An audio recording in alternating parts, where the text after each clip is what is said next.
Behind the Scam, the show dedicated to social engineering at the bar and on the street. Howdy, I'm your host, Brian Brushwood, and this week, I missed you.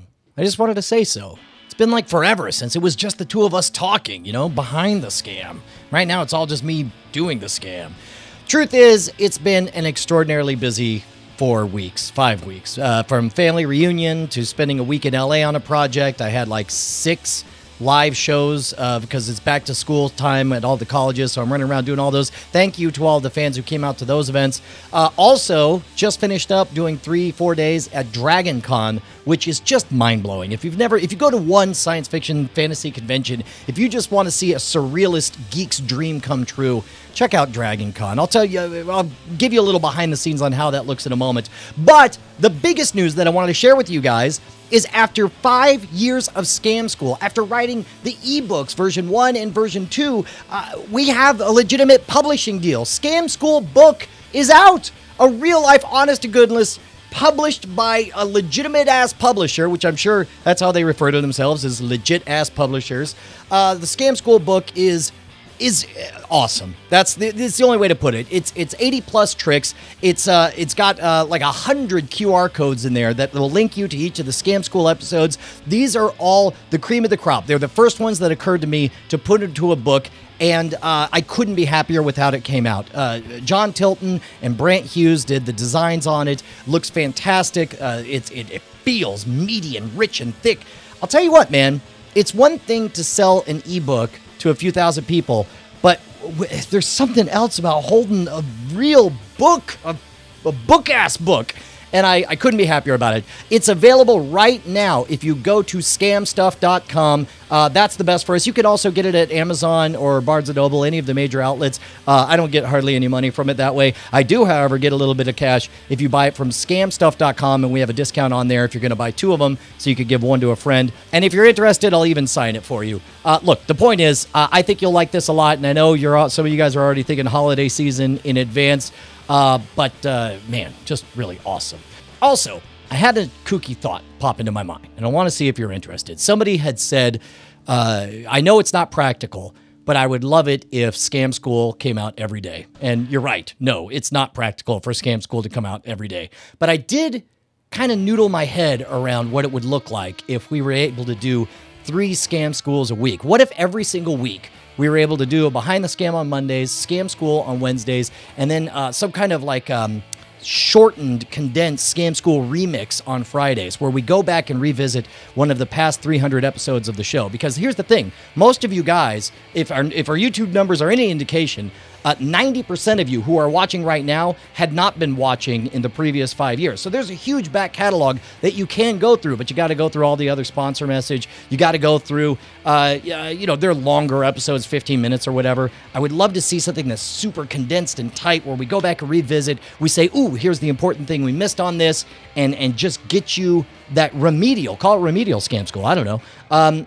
I would love to make something like that happen, but I would love also to gauge interest from you guys. So do me a favor, make comments down below. As I mentioned, I read all of that stuff. Also, let me know if you're interested in me moving forward on Scam School Book 2. And if Book 3 sits half written right now in ebook format. I would love to make that available on physical format as well. All right, I want to keep this update short, but I do want you guys to get a little taste of what we experienced out at Dragon Con. Again, there's a bunch of YouTube videos. If you go to Dragon Con, you can see all the amazing cosplayers and costumes. Bill Duran, the guy who designed the special Brian Brushwood edition of the Mass Effect Pulse Rifle. I think this is a Pulse Rifle. I hope so. Otherwise, Garrus is going to be very disappointed in me. Anyway, he was there and in costume. You'll see him as some of the Death Knight Draugrs, I think that's how it's pronounced, from Skyrim, in the montage that you're about to see. But this was put together by Brant Hughes. Did a fantastic job, as he always does, giving you the on-the-road experience. Let's check that out. I love you guys. I'll catch you next week. What is Dragon Con and what makes it special? Wow. Dragon Con is like one of the biggest, most outrageous celebrations of geek culture on the planet. Dragon Con it's Burning Man for geeks. It's a surrealist dream come true where you may see the Big Lebowski hanging out with the 4 guys from Cobra Kai, where you can see You can see Adventure Time references mashed up with some kind of steampunk Boba Fett on the other side. It is so awesomely surreal, and it's filled with nothing but passionate people looking to connect and have a good time.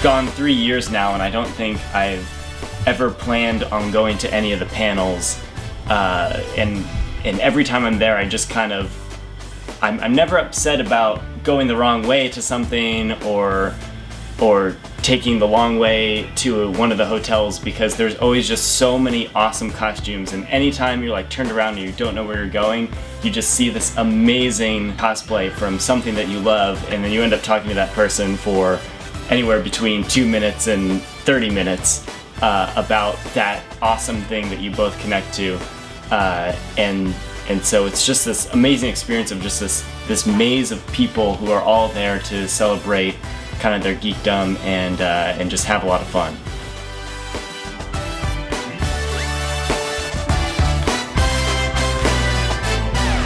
This is my 4th year to attend Dragon Con, and I've been lucky enough to present every single year. This will be the 2nd time that I've done the full Bizarre Magic stage show.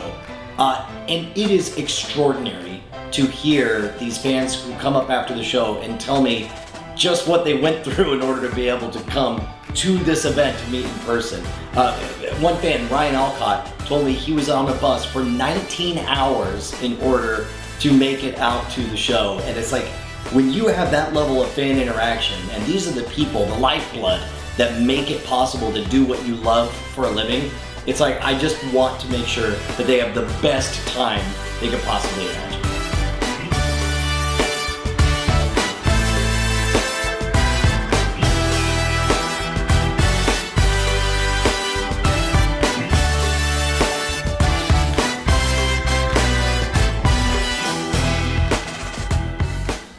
So I'm having a really hard time convincing myself that Dragon Con wasn't just a fever dream of sorts. Because it's not just a place where really nice people have a lot of fun. It is that, but it's also a place where reality is defined by its unreality. It's a place where magic exists.